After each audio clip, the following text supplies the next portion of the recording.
À la une ce soir, l'opération Agir pour les jeunes. La jeunesse du sud-ouest du pays bénéficie d'un financement de plus de 100 millions de francs CFA. Au sommaire également, l'ouverture aujourd'hui à Abidjan d'un séminaire sur la promotion du travail décent. Enfin, au Congo-Brazzaville, les Pygmées disent non à la discrimination. Leur population jeune veulent maintenant prendre en main leur destinée. Madame, Monsieur, bonsoir et bienvenue à ce nouveau rendez-vous de l'information sur RTI2. 184 millions de francs CFA pour financer les projets des jeunes issus du sud-ouest de la Côte d'Ivoire. Cette enveloppe s'inscrit dans le cadre de l'opération Agir pour les jeunes. Les bénéficiaires venus des régions de San Pedro, du Boclé et de la Nawa ont reçu le 3 septembre dernier leur chèque des mains du ministre délégué auprès du président de la République chargé de la promotion de la jeunesse et de l'emploi des jeunes, Sidi Touré. Et c'est un reportage de Koné Pargassoro.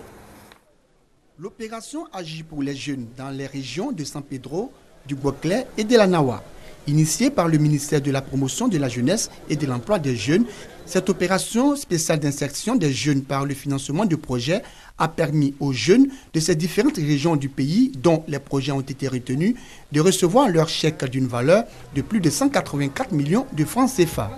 Chers amis jeunes, faites honneur à votre belle région en réalisant avec succès les projets pour lesquels vous avez été financés.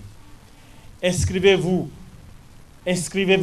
dans la démarche et inspirez-vous des exemples proches de vous. Ce geste est un prêt et non un don. Il faut rembourser parce que je suis sûr que si vous ne vous remboursez pas, celui qui est assis à votre gauche, qui n'en bénéficie pas encore, va vous suivre pour que quand le remboursement va se faire, lui pourra en bénéficier. Remboursez les prêts qui vous sont faits. C'est un impératif. Un message bien reçu par les bénéficiaires. Rembourser nous permettra encore de relancer et de motiver plus de jeunes à adhérer. Donc là, pour le remboursement, nous promettons et nous le déclarons que nous sommes prêts pour le remboursement. Quand vous prenez un prêt, il faut que vous remboursiez pour que d'autres jeunes puissent en bénéficier. C'est le but même de ce jeu-là. Agir pour les jeunes, c'est le but. Corps préfectoral, chef traditionnel, guide religieux, élus et cadres saluent l'initiative Agir pour les jeunes. Destinée à ne couvrir que 10 régions, Agir pour les jeunes s'étend désormais à toute la Côte d'Ivoire pour un montant global de 4 milliards de francs CFA pour 7200 jeunes bénéficiaires. Dans l'actualité nationale également, une rencontre pour mettre un terme aux inégalités et à l'injustice sociale. Les travaux du séminaire international sur la promotion du travail décent se sont ouverts aujourd'hui à Abidjan. C'est une initiative de plusieurs organisations à vocation religieuse. Les explications de Serge Colléa. La promotion du travail décent dans le cadre de la mise en œuvre des objectifs post-2015. C'est autour de ce thème que réfléchissent experts, organisations internationales du travail et associations religieuses.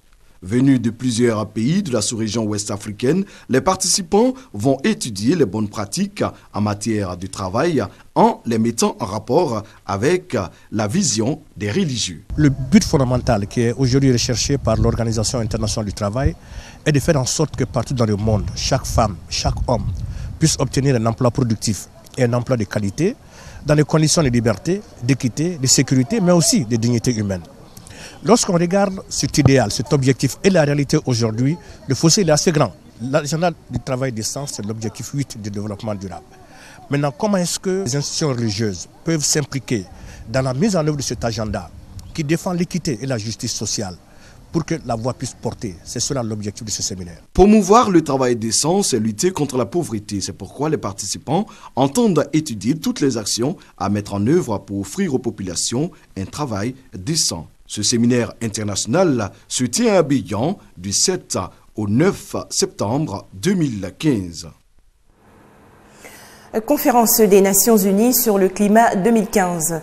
La Côte d'Ivoire va bientôt diffuser sa contribution à la lutte contre les changements climatiques.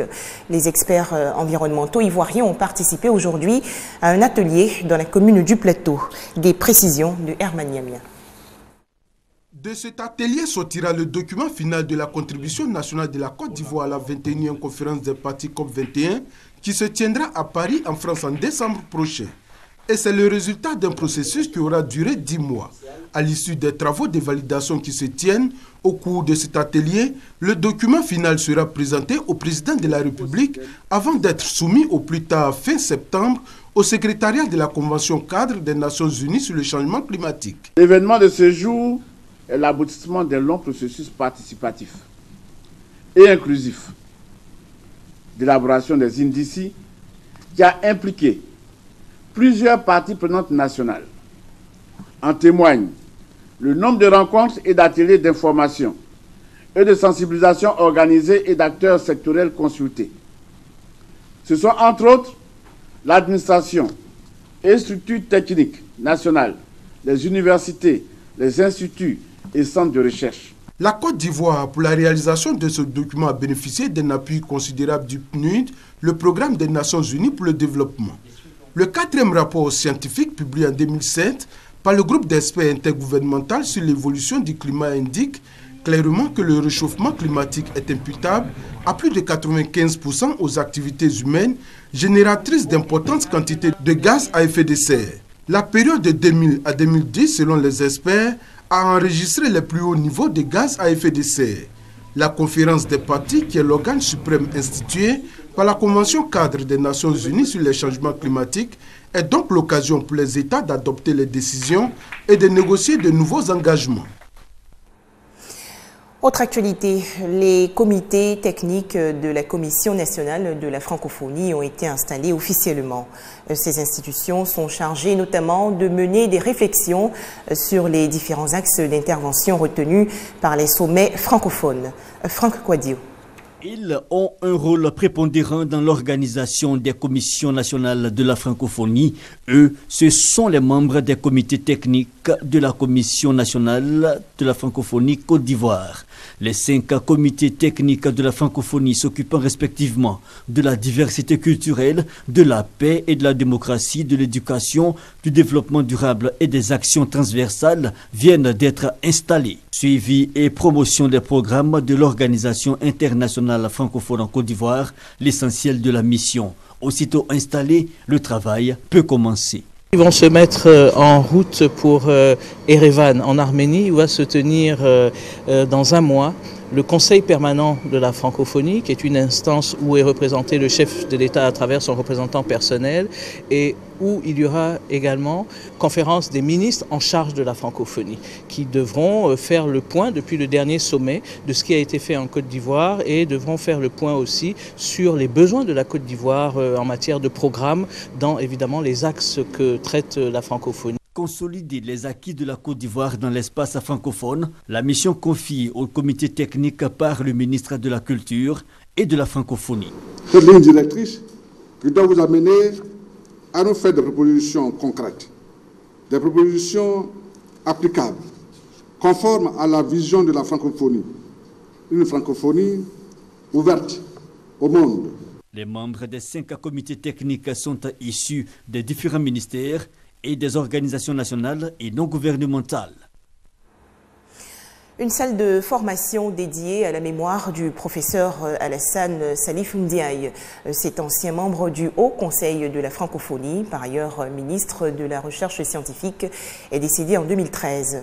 La cérémonie d'inauguration de ce centre s'est déroulée au siège de la Commission nationale de la francophonie dans la commune de Cocody.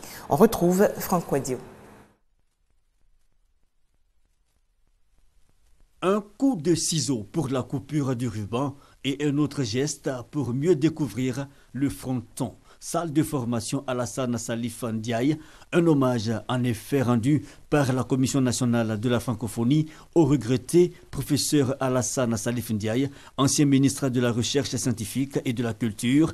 Il a surtout été, dès 1984, à l'instance internationale, membre du Haut Conseil de la francophonie et de 1991 à 1997, membre du Conseil permanent de la francophonie. C'est une fierté pour nous et c'est aussi un devoir de mémoire que nous devions faire auprès d'un grand scientifique, d'un grand homme de lettres, du premier représentant de la Côte d'Ivoire près du président de la République française à travers le Haut Conseil de la francophonie.